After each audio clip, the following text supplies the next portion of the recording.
Vamos en esta mañana a iniciar esta conferencia titulada La Iglesia en los últimos tiempos. La Iglesia en los últimos tiempos. La Biblia nos revela claramente que el mundo va a terminar cubierto de tinieblas. Y de ninguna manera tenemos nosotros que asustarnos, y la mayor parte de los cristianos que están conscientes, que están despiertos, que están bajo una comunión continua con el Espíritu de Dios a través de la Biblia, van a ser alertados, van a ser avisados y vamos a tener paz en medio de todo lo que va a suceder. El mundo terminará completamente en tinieblas, además de la confusión política, económica y religiosa que ya estamos atravesando. Dice Isaías capítulo 60, versículo 1, levántate. Es precisamente en medio de la oscuridad cuando se levanta la lámpara. ¿Se acuerdan lo que dijo Jesús? Una lámpara no se esconde debajo de la mesa, sino que se levanta. Y si en algún tiempo o para qué nacimos, fue para esta época. Es precisamente cuando Dios nos llama en este tiempo a que nos levantemos y alumbremos. Levántate, resplandece, porque ha venido tu luz y la gloria de Jehová ha nacido sobre ti. He aquí que tinieblas cubrirán la tierra y oscuridad a las naciones, mas sobre ti amanecerá Jehová y sobre ti será vista su gloria. Mientras más oscuro, más fuerte la luz. En una oscuridad tremenda, un cerillo que prendas se ve a grande distancia. Así que tenemos que estar conscientes de eso. Pero lo más trágico es que estas tinieblas también alcanzarán la iglesia. Y vamos a ver de qué forma también los últimos tiempos que estamos viviendo, la oscuridad aumentará dentro de muchas iglesias, y voy a definir y a explicar claramente a qué iglesias se refiere la Biblia. Jesús dijo en Mateo 24:12, por haberse multiplicado la maldad, el amor se enfriará. Y no está hablando de los no cristianos, está hablando a los cristianos. Dios no espera que haya amor fuera de la iglesia, porque el mundo está completamente bajo el maligno. Por haberse multiplicado la maldad, por tantas cosas que están pasando, el amor de muchos cristianos se va a enfriar unos con otros. Habría frialdad, habría distanciamiento, y esto es lo más peligroso que podemos nosotros atravesar. Isaías 24, versículos 5 al 6, describe el mundo en los últimos tiempos. La tierra será enteramente vaciada y contaminada. Se destruyó, cayó la tierra, enfermó, cayó el mundo, enfermaron los altos pueblos de la tierra. Y a continuación del versículo 5 de Mateo 24 nos da 3 razones por las cuales el mundo ha llegado al punto donde nos encontramos, donde la ciencia, escuchen, ya no es ciencia. Cuando la misma ciencia dice que hay más de 3 o 4 géneros, es cuando la ciencia dejó de funcionar. Porque la biología y la genética nos dicen que solamente hay varón y hembra. Si tienes las cromosomas Y, eres varón. Si tienes las cromosomas XX, eres hembra, eres mujer. ¿De dónde pues están fomentando 3, 4, 5, 6, 7 géneros? ¿Dónde está eso? En la biología o en la genética, ya no en la Biblia. ¿Cómo es posible que haya el mundo llegado a aceptar esto? Así de loca está la ciencia, se corrompió la ciencia. Los sistemas políticos han fracasado todos. 1991 el comunismo cae. Después de más de 60, 70 años, que fue un fracaso donde quiera que se practicó esta ideología, y el mundo continúa desenterrando esta ideología en los tiempos que vivimos, porque ya no encuentran los gobernantes qué sistema usar para gobernar el mundo. O sea, la política está completamente loca. ¿Qué acaso la historia nos enseña que debemos aprender de la historia o no aprendemos de la historia? Pues parece que esto es lo que ha sucedido, porque hemos visto un ejemplo en esta ideología que no funcionó. ¿Por qué entonces somos tan tercos de volver a desenterrarla? ¿Por qué la genética descubierta en 1954, el ADN, se comprueba científicamente que es imposible la teoría de la evolución? ¿Por qué seguimos insistiendo en enseñarles a nuestros hijos que venimos de chita? Que somos el producto accidental de los animales. ¿Por qué son tan tercos los maestros universitarios cuando la misma ciencia contradice? Genéticamente es una imposibilidad la teoría de la evolución. Físicamente, la segunda ley de la termodinámica postula que todo tiene que llevar a una descomposición, a un deterioro. ¿Por qué se sigue enseñando entonces? ¿Cuál evolución? La biología enseña que los aminoácidos, que son los ladrillos de la vida, determinan que es imposible que una ardilla se convierta en conejo, ni un rinoceronte en un caballo. Hemos llegado, damas y caballeros, santos de Dios, a la locura total del mundo. El mundo está loco, loco, loco. En Lucas 18 Jesús dijo: cuando el Hijo del Hombre venga, ¿hallará fe en la tierra? Sin embargo, los cristianos, a pesar de todo esto que estamos atravesando, donde ya la gente no sabe qué es blanco y qué es negro, ya no sabe qué es bueno y qué es malo, ya no sabe qué es dulce y qué es amargo. Así está el mundo actualmente. Hay un relativismo total, filosóficamente, socialmente, antropológicamente, en todas las disciplinas académicas en las que el mundo se ha desarrollado en los últimos siglos. En el libro de Daniel, todos los que traigan su Biblia los felicito porque son los entendidos. Precisamente ahí se ve, ya las iglesias están llenas de cristianos sin Biblia. Traen el Calimán o el Esto. El libro de Daniel nos muestra claramente hace 2600 años. Vean cómo la Biblia fue escrita con tantos siglos de anticipación, anticipándonos, porque Dios es el primero y Dios es el último. Entonces, si Dios es el primero y Dios es el último, Él es el único que nos dice cómo comenzó el universo, quiénes somos y a dónde terminará la humanidad. Y cuando sabemos a dónde terminará la humanidad, podemos prepararnos. No estamos en tinieblas.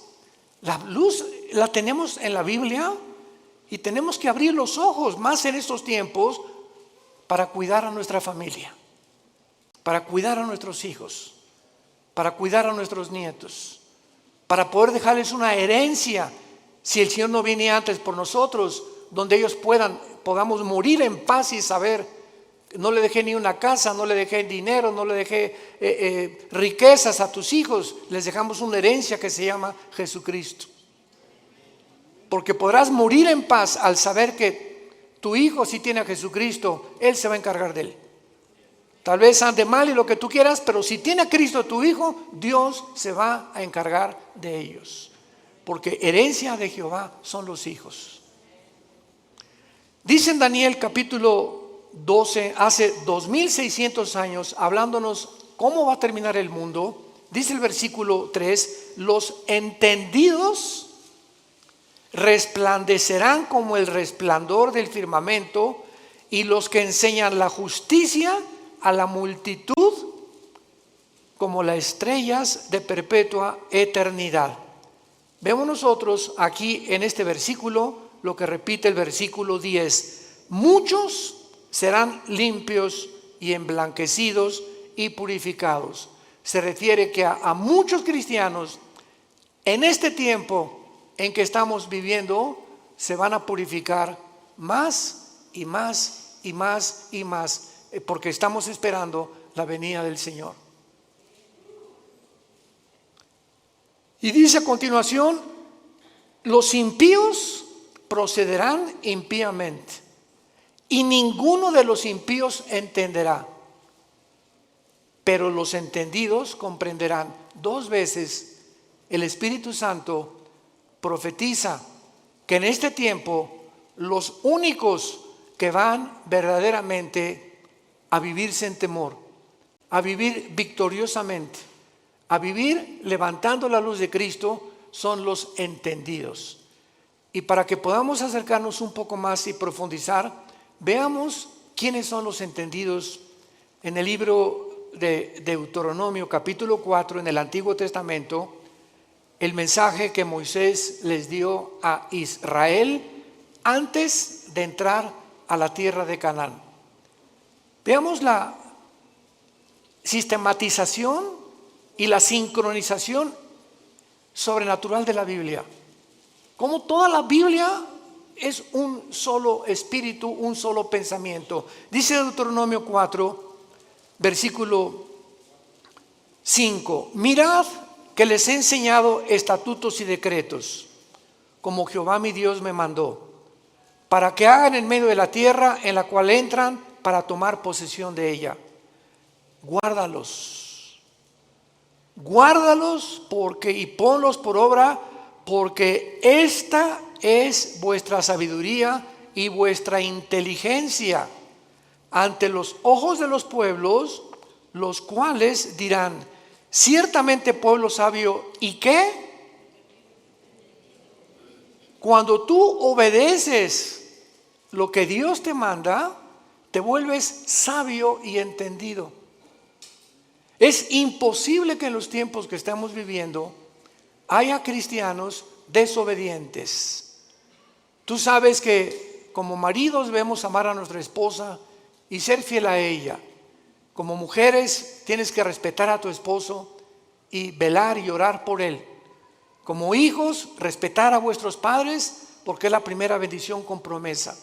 Y cuando nosotros las cosas esenciales de la Biblia las comenzamos a vivir, entonces va a haber sabiduría para actuar. Y nos vamos a volver entendidos. ¿Por qué? Porque prestamos atención. En una escuela, ¿quiénes son los que sacan buenas calificaciones? ¿Quiénes son los alumnos? Los que siempre están poniendo atención a lo que el maestro está enseñando, ¿verdad? Pero los que están con el avioncito y por aquí, por allá, y platicando con Rosita, y picando, y Pepe, Juan, Juanito, ponme atención, Pepito. Esas personas, esos estudiantes, cuando llegan los exámenes, porque nunca estuvieron atentos a lo que se les explicaba, van a reprobar. Estos son los entendidos, los que están poniendo atención a lo que Dios les dice. Y lo vemos también en Mateo 24, y entendemos ahora Mateo 24, las palabras de Cristo en esta historia que Él da acerca de los tiempos de Noé. Dice Mateo 24, 37: mas como en los días de Noé, así será la venida del Hijo del Hombre. Porque como en los días antes del diluvio estaban comiendo y bebiendo, casándose y dándose en casamiento, hasta el día en que Noé entró en el arca. Escuchen. Y no entendieron. Vean el énfasis que pone Cristo en una generación. De todas las generaciones que ha habido en la historia, no pone la generación de David, ni pone la generación de Sansón, ni pone la generación. Cristo escoge una generación específica. Y lo que más enigmático hay en esta explicación de Cristo es que Él no dice, como en los días antes del diluvio estaban fornicando, prostituyéndose, secuestrando y violando. ¿Ya se fijaron los ejemplos que da Jesús? ¿Por qué Jesús nos dice cosas que no son pecado? Jesús cita que en los tiempos de Noé la gente estaba comiendo. ¿Qué es pecado comer? No. Estaban bebiendo. ¿Es pecado beber? Tampoco. Casarse, menos. Dichosos los que se casan, pero unidos por el Espíritu de Dios. ¿Por qué Cristo usa estos ejemplos que no son pecaminosos? Y dice, y no entendieron, porque en los tiempos que vivimos se va a repetir. La gente va a comer, va a beber y se va a casar y no hay nada malo en eso. ¿Cuál es el problema? Que no han entendido que no comen, ni beben, ni se casan sabiendo que Dios es en primer lugar en sus vidas. Nunca entendieron que era Dios lo más importante de sus vidas. Así era en los tiempos de Noé. Se olvidaron de Dios. Entonces no hay nada malo que te cases, no hay nada malo que bebas, no hay nada malo que compres, no hay nada malo que tengas un Lamborghini aquí estacionado afuera del edificio, o que tengas una casa de 5 millones de pesos, o que tengas un taller de carpintería y que no hayas progresado. No hay nada de malo en eso. Lo malo es que en medio de todo lo que tú estás viviendo, Dios sea en tu vida la segunda o la tercera parte de tus prioridades. No entendieron. ¿Y cuántos ahorita tienen a Dios en primer lugar?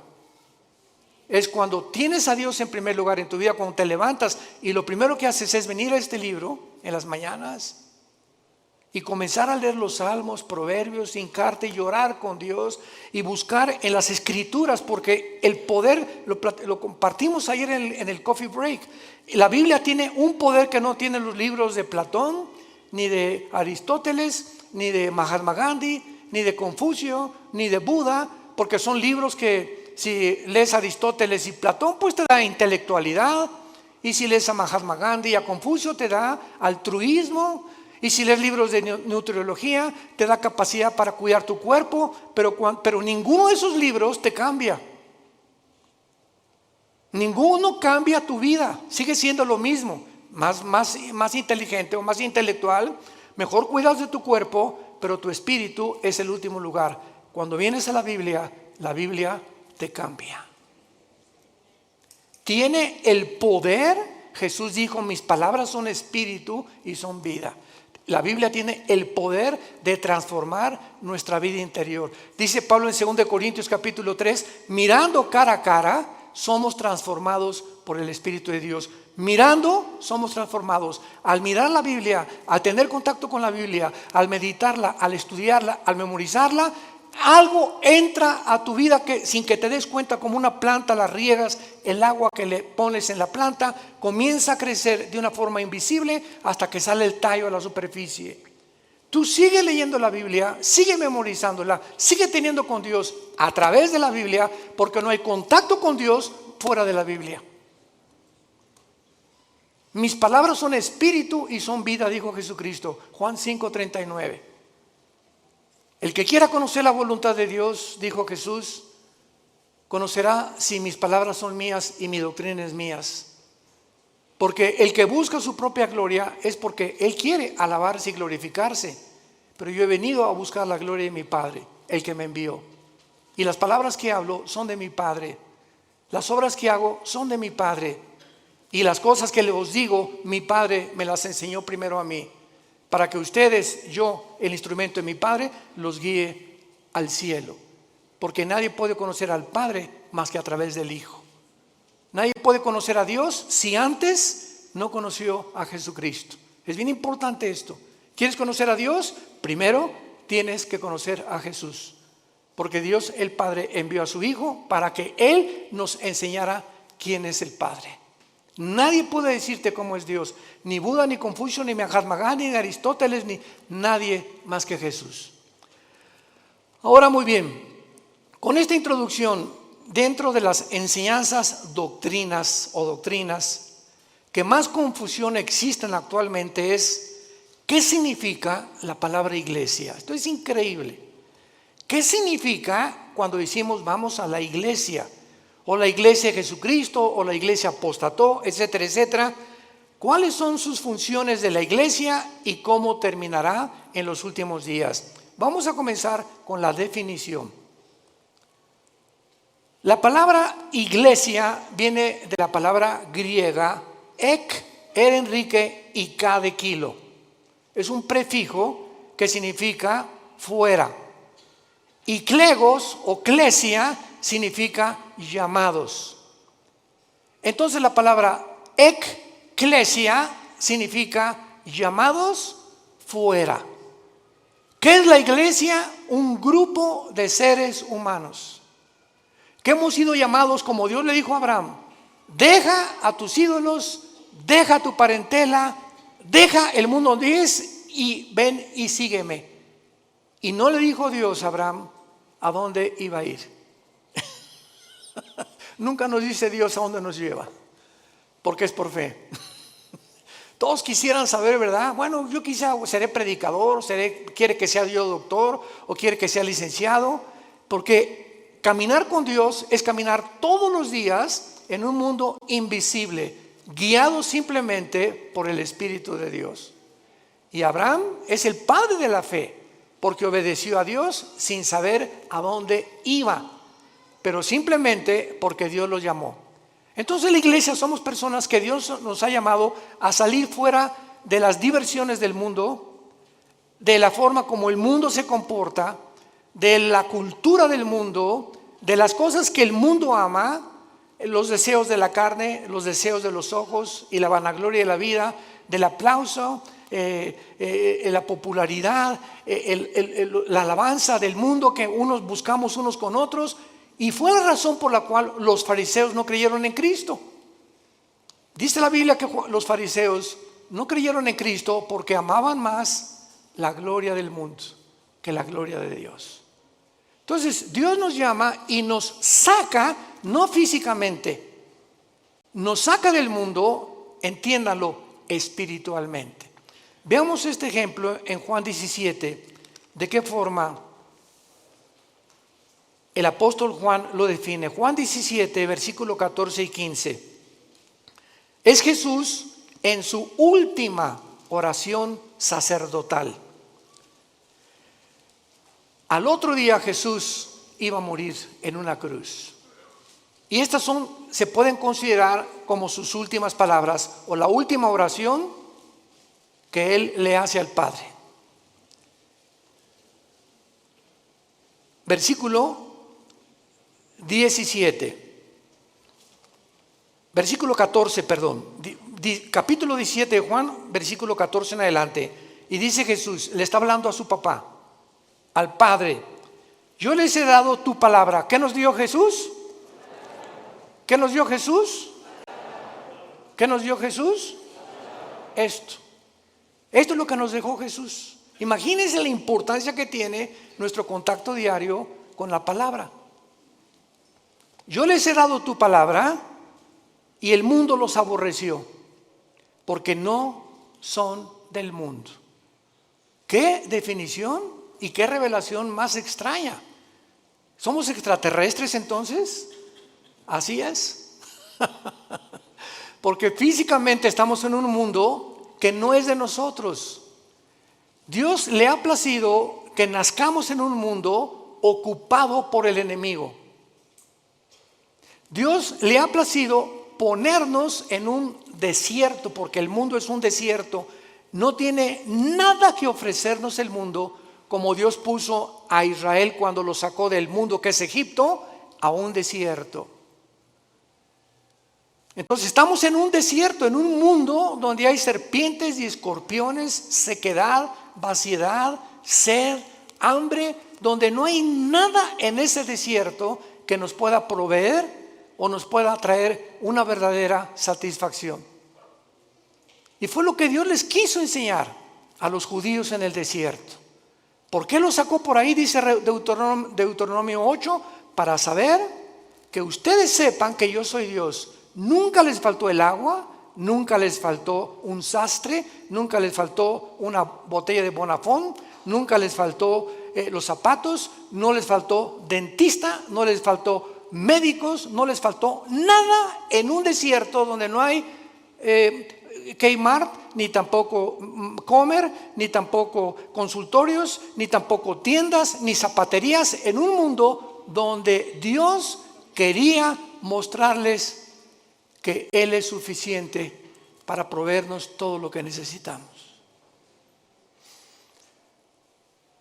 Y por eso ellos no eran del desierto, los judíos, el hogar final era la tierra prometida, pero tenían que atravesar ese desierto. Tenemos que atravesar el mundo que estamos viviendo, porque nuestra meta no es este mundo, es el cielo con Dios. Cuando Dios transforme el mundo, regresaremos al mundo, restaurado por Él. Por eso Jesús dijo que no somos del mundo, Cuando tú eres cristiano, de repente ya no te llevas con tu compadre porque él habla puras groserías y se emborracha o es drogadicto o se goza que tiene amantes, y porque tu comadre, ¿verdad?, puro chisme te dice todo el vecindario, como las verdulerías y en los mercados, y comienza a encontrar amigos que tienen relaciones sexuales con su novia o con su novio, etcétera, etcétera, y nos comenzamos a sentir como peces fuera del agua, y comienzas a buscar otro tipo de amistades porque ya te duele, ya sientes que no pertenecemos a esas fiestas, no pertenecemos a esas reuniones, no pertenecemos a esa forma que al mundo lo divierte, porque ya no somos del mundo. Si tú no sientes esto en tu corazón, te falta pasión por la verdad. Te ruego por ellos, porque no son del mundo, como tampoco yo soy del mundo. Y no ruego que los quites del mundo, sino que los guardes del mal. Muy fácil, ¿verdad?, que Dios viene por nosotros, pero Él no tiene ese propósito. Él quiere que mientras atravesemos este desierto, que ya vamos al final, ya estamos a punto de entrar a la tierra de Canaán, a la promesa de la tierra prometida que Dios tanto prometió en el Antiguo como en el Nuevo Testamento. Estamos a punto, hermanos, de cruzar el río Jordán. Estamos a punto de cruzar el río Jordán, y recordemos algo, que esa generación no entró a la tierra prometida, se murieron en el desierto. Estamos hablando más de 1,5 millones de seres humanos que nunca quisieron obedecer a Dios, siempre quejándose. ¿Y por qué no tenemos agua como en Egipto? Y en el mundo se divierte más. ¿Y por qué no tenemos las diversiones del mundo? Regrésanos a Egipto, Moisés. Ya Moisés los tenía hasta el gorro,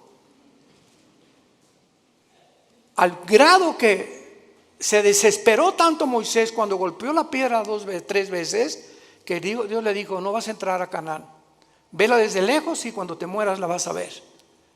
¿Cómo aguantó Moisés a casi 2 millones de cabritos? Porque no eran ovejas. Fue la generación que siguió de ellos los que entendieron y entraron por Josué a la tierra de Canaán. Vemos pues nosotros en 1 de Juan capítulo 4 en el Nuevo Testamento de qué manera el apóstol Juan continúa hablándonos acerca de qué diferencia hay en los cristianos y el mundo. Dice 1 de Juan 4, 5 y 6: hijitos, les está hablando a nosotros, a los cristianos, ustedes son de Dios y los habéis vencido, porque mayor es el que está en vosotros que el que está en el mundo. Ellos, la gente que no es cristiana, ellos son del mundo, por eso hablan del mundo, y el mundo los oye, sus canciones, sus versículos, sus teatros, sus películas. El mundo está feliz con este tipo de personas. Nosotros somos de Dios. El que conoce a Dios nos oye. El que no es de Dios no nos oye. En esto conocemos el espíritu de verdad y el espíritu de error. Un cristiano, cuando tiene el Espíritu Santo, ya discierne: lo que estoy oyendo, ¿de dónde viene? ¿Del mundo o viene de arriba? Cuando tú pones más atención a canciones, ¿verdad?, artistas mundanos, que a las cosas de Dios, es porque tienes tu corazón en el mundo todavía.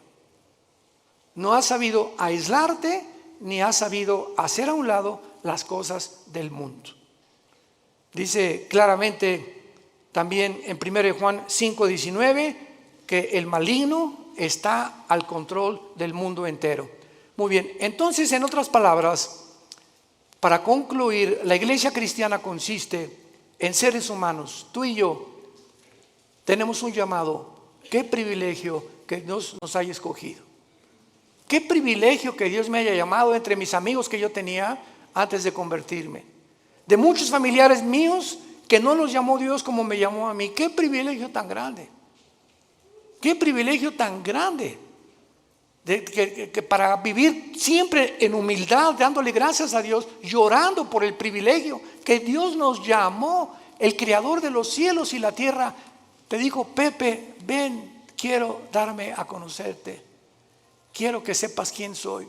Quiero que sepas que tienes un plan. Quiero que sepas que nunca te voy a dejar, nunca te voy a abandonar. Aunque andes en valle de sombra y de muerte, aunque pases por ese desierto, yo estaré contigo. No temas. No temas, y aun cuando mueras, continuarás comiendo en mi mesa. Como les dijo Jesús a los discípulos antes de morir: este vino y este pan que como con ustedes, no lo comeremos hasta el día en el cielo de nuestra boda del Cordero. Jesús sabía que a las 9 de la mañana lo iban a crucificar el día anterior, y fue la última cena. Jesús sabía cuándo iba a morir, y Jesús sabía que lo que iba a comer lo iba a volver a comer algún día, diciéndose a los discípulos: pero no se pongan tristes ni se perturbe su corazón, nos vamos a volver a ver. Esta es la esperanza a la que Dios nos ha llamado a todos los que Dios ha escogido para seguirle. Ahora veamos el origen de la iglesia. La iglesia no existía en el Antiguo Testamento. Esto es básico en la teología cristiana. Ustedes que ya están en teología. La iglesia no existía en el Antiguo Testamento. Veamos en Efesios capítulo 3 cómo Pablo nos lo revela. Efesios capítulo 3. Versículo del 1 al 6. Por esta causa yo, Pablo, prisionero de Cristo y Jesús por vosotros, los gentiles, si es que habéis oído de la administración de la gracia de Dios que me fue dada para con vosotros, que por revelación me fue declarado el misterio, como antes lo he escrito brevemente, leyendo lo cual pueden entender cuál sea mi conocimiento en el misterio de Cristo. Misterio que en otras generaciones, está hablando del Antiguo Testamento, no se dio a conocer a los hijos de los hombres, como ahora es revelado a sus santos apóstoles y profetas por el Espíritu. ¿Cuál es este misterio, Pablo? Versículo 6, que los gentiles son coherederos y miembros del mismo cuerpo y copartícipes de las promesas de Cristo por medio del Evangelio. En el Antiguo Testamento los judíos se enorgullecieron, le dijeron a Cristo: somos descendientes de Abraham, pero no hijos de Abraham. Descendían genéticamente, pero nunca se habían convertido al Dios verdadero. Entonces, qué maravilloso que ahora los judíos, fue un caos en el libro de los Hechos, que de repente los gentiles, los que no eran judíos étnicamente, comenzaban a convertirse. Y esto causó hasta pleito entre Pedro y entre Pedro y entre Juan y entre Santiago y entre los apóstoles de Cristo, porque decían: es que no podemos ni sentarnos a comer con los gentiles. Este concepto tenían de los gentiles, que no eran los cristianos. Y ahora el misterio, en Hechos 10 se hace una reunión con todos los apóstoles, Santiago y Pedro la presiden y dictan este decreto. Dios ahora va a descender no solamente sobre Israel, sino los mexicanos, los que están en Tlalnepantla, los que están en Querétaro, los italianos, los chinos, los griegos, y ahora este conjunto de todas las nacionalidades del mundo, ya no Israel, de todas las naciones de Israel se va a hacer un cuerpo. Para que lo podamos entender, Cristo es la cabeza, y va a haber cristianos que son la mano, otros la nariz, otros la boca, otros el pecho, otros las piernas. Somos como un cuerpo. Pero así como la nariz le dice a la oreja: tú no hueles como yo, la oreja le va a contestar: ni tú oyes como yo, menso. Para que no haya, dice 1 Corintios 12, desaveniencia entre nosotros, y nunca nos enorgullezcamos de que alguien tiene más que otros. Esta es la razón por la cual en la iglesia hay denominaciones: bautistas, presbiterianos, nazarenos, Viano para el Mundo, carismáticos, pentecostales, etcétera, etcétera.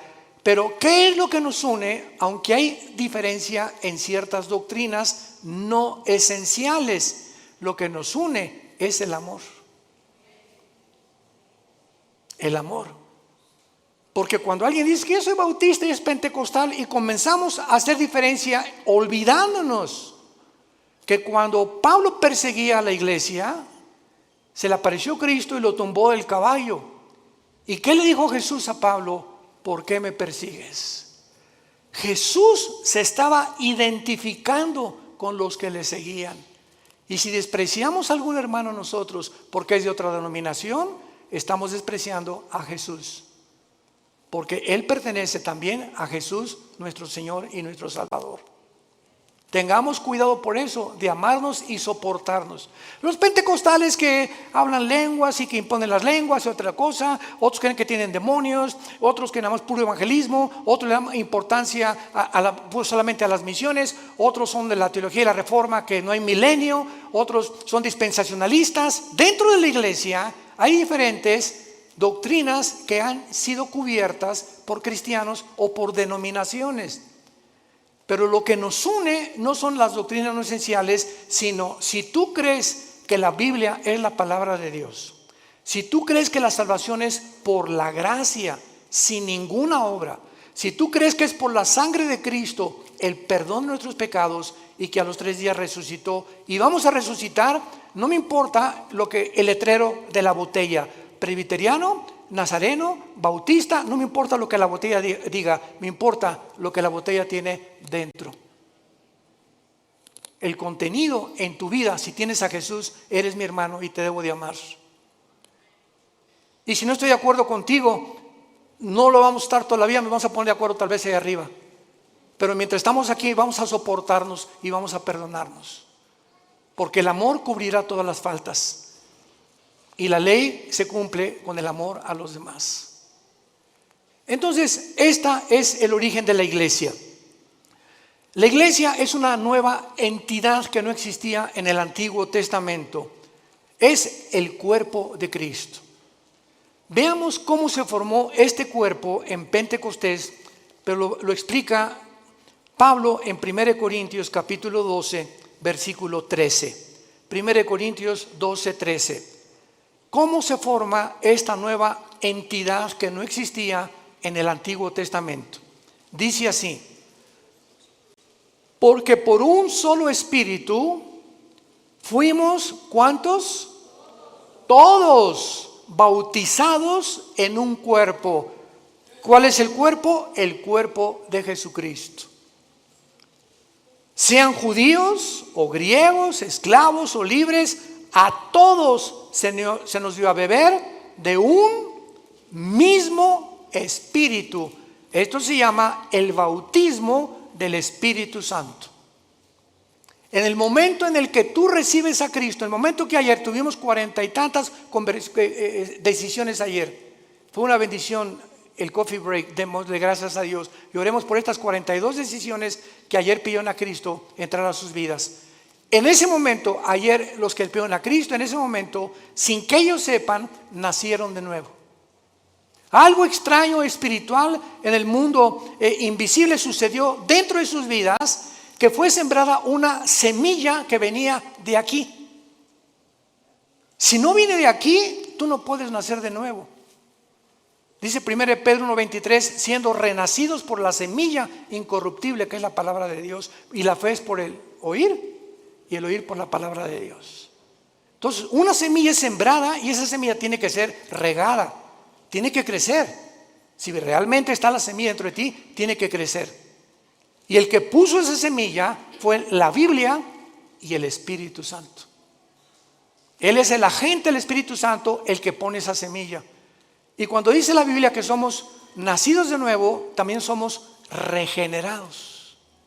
En el momento de la conversión, naces de nuevo. Sufres una regeneración, pasas de las tinieblas a la luz sin que todavía te des cuenta. Pasas de la muerte, donde tú te encontrabas separado de Dios, ahora a volver a vivir espiritualmente. Estabas muerto espiritualmente, ahora vas a vivir espiritualmente.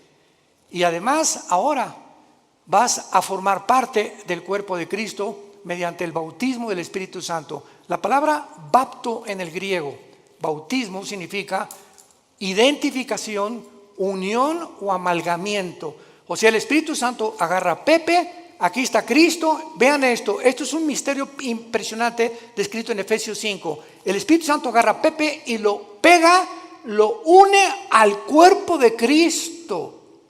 Y este cuerpo que estamos en Cristo no existía antes en el Antiguo Testamento, porque no había formado. Cristo ni el Espíritu Santo había descendido para morar permanentemente en los hombres. En el Antiguo Testamento el Espíritu Santo venía sobre Sansón. Muchos creen que Sansón tenía así músculos como Rambo, ¿verdad?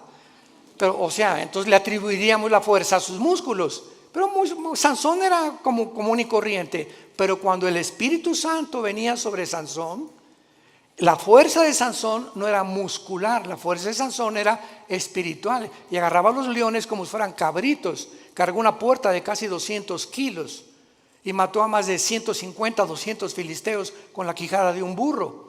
Pero en el momento en que Sansón se fue tras Dalila, ¿saben lo que significa Dalila? La que debilita. Una mujer es capaz de debilitar a cualquier hombre. Cuidado, varones. Sansón se olvidó de Dios y de los mandamientos de Dios, fue seducido por Dalila, y cuando Sansón le dice a Dalila, agarra mi pelo, ¿verdad? Y peíname, ella le corta el pelo, porque Dios le puso el símbolo de su fuerza en su pelo. Y cuando Sansón se despierta, todo esto está en el libro de los números, de los jueces en el Antiguo Testamento, capítulo 13. Sansón, lo agarran los filisteos y lo amarran, y Sansón ya no pudo romper las lianas. Y dice la Biblia, porque no sabía que el Espíritu Santo lo había abandonado. Cuando David tenía el Espíritu Santo, escribió el Salmo 22. Dios mío, ¿por qué me has separado? Horadaron mis manos y mis pies, sobre mis ropas echaron suertes, me miran como toros de Basán. David, 1000 años antes de Cristo, escribió la crucifixión. Y cuando estaba el Espíritu Santo en él, era inspirado para escribir las profecías. Pero el Espíritu Santo se iba de David, y David era como cualquier hombre, como tú y como yo. Ahora no. Ahora dice 1 Corintios 6:19, ¿que no saben que ustedes son ahora el templo del Espíritu Santo? Ahora somos nosotros, ya no hay tabernáculo, ya no hay en los edificios, nunca, por el amor de Dios, le llamamos a la iglesia. La iglesia somos nosotros, las personas. Los edificios los cambiamos en teatros, en un salón auditorio, uno construido. La iglesia somos nosotros. No hay, vamos al templo, otros dicen pásenle al altar. Por el amor de Dios, el altar somos nosotros ahora. Ya no hay ningún altar físico visible. Ahora somos nosotros el altar de Dios, porque el altar de Dios, donde se ofrecen sacrificios, ahora tú los ofreces espiritualmente, ya no físicamente, matando un borrego o un cordero. ¿Me van entendiendo? Qué importante es que tengamos estas verdades que son bíblicas. Ahora vamos a Romanos 6, y ahí se nos explica, ya sin ninguna dudas, todo el procedimiento del nacimiento tuyo, mi nacimiento, en un mundo donde nosotros no pertenecemos. Dice Romanos capítulo 6, ¿qué pues diremos? ¿Perseveraremos en el pecado para que la gracia abunde? En ninguna manera, porque los que hemos muerto al pecado, ¿cómo viviremos aún en él? Pongan atención. ¿O qué no saben? Parecería que la iglesia en Roma no sabía. Pablo los exhorta. ¿Qué no saben? Que todos los que hemos sido bautizados en Cristo. ¿A qué bautismo se está hablando Pablo? No al bautismo en agua, porque el bautismo en agua no nos regenera. Todos los que hemos sido identificados, amalgamados, unidos. Recuerden lo que significa la palabra bautismo: amalgamados, identificados, unidos. Y lo traducimos así para que tengas mejor entendimiento. ¿Qué no sabes? Que todos los que hemos sido unidos en Cristo Jesús, hemos sido unidos en su muerte. ¿Qué significa esto? Que hace 2000 años, cuando Jesús murió en la cruz, tú estabas ahí. Yo estaba ahí. Estábamos en Cristo cuando Él moría, moríamos juntamente con Él. Pero ¿cómo puede ser cierto esto, hermanos, si yo nací 2000 años después? Espiritualmente, el mundo invisible nos es revelado, porque en el momento en que moría Cristo, Dios sabía que tú y que yo lo íbamos a recibir.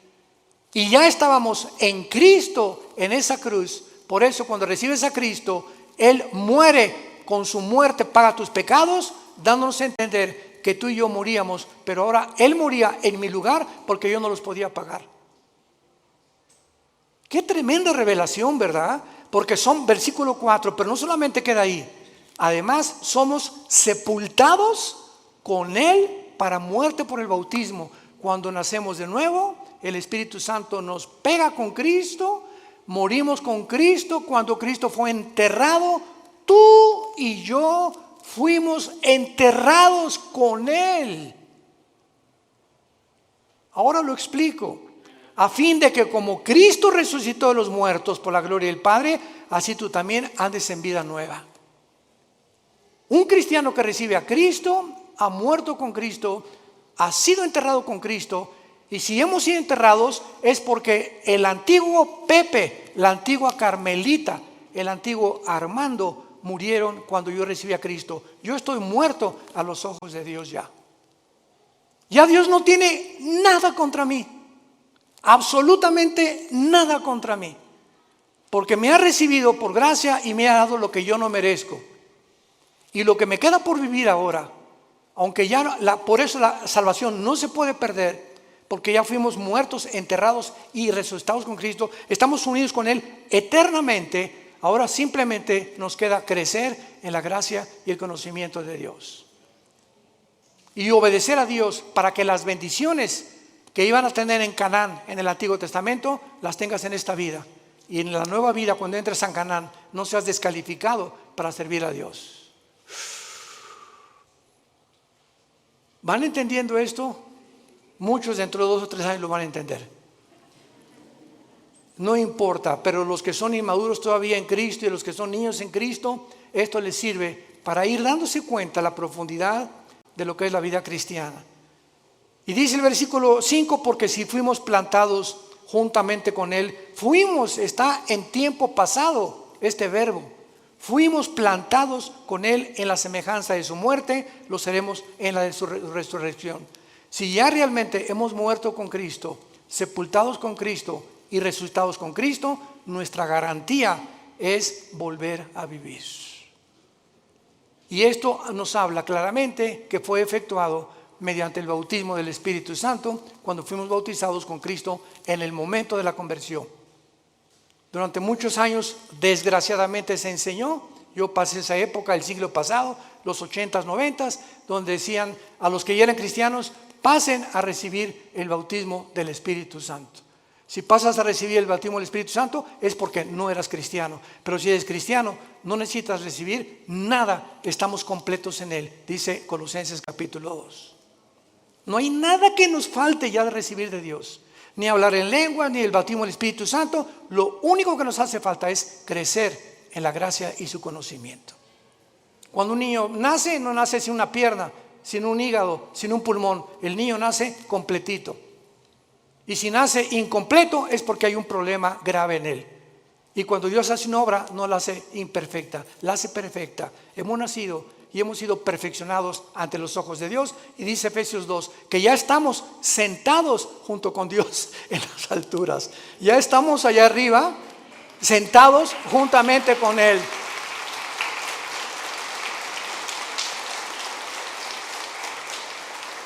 Te damos gracias, Señor, en esta mañana por tu palabra. Porque por un solo Espíritu todos hemos sido bautizados, identificados, amalgamados, unidos al cuerpo de tu Hijo Jesucristo. Te damos las gracias porque Él ahora es nuestra cabeza y nosotros miembros unos de otros en particular, para que no haya desaveniencia entre nosotros y podamos amarnos y soportarnos como nosotros lo debemos hacer por amor a tu muerte en la cruz. Te damos gracias, Señor, porque estamos en un mundo infectado, enfermo, que se están autodestruyendo los seres humanos a nuestro alrededor.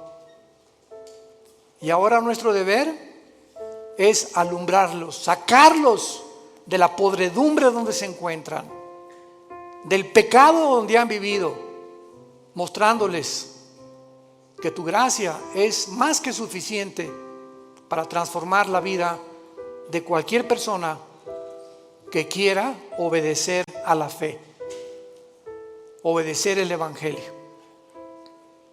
Oramos al Dios y Padre de Jesucristo nuestro Señor, que nos ha hecho renacer para una esperanza viva por medio de la resurrección de Jesucristo entre los muertos. Que todos ustedes permanezcan fieles hasta el fin en la esperanza a la que todos hemos sido llamados. Que Dios les dé un espíritu de revelación, alumbrando los ojos de vuestro entendimiento, para que comprendan esta esperanza maravillosa que se llama Jesucristo. Él es nuestra esperanza bienaventurada.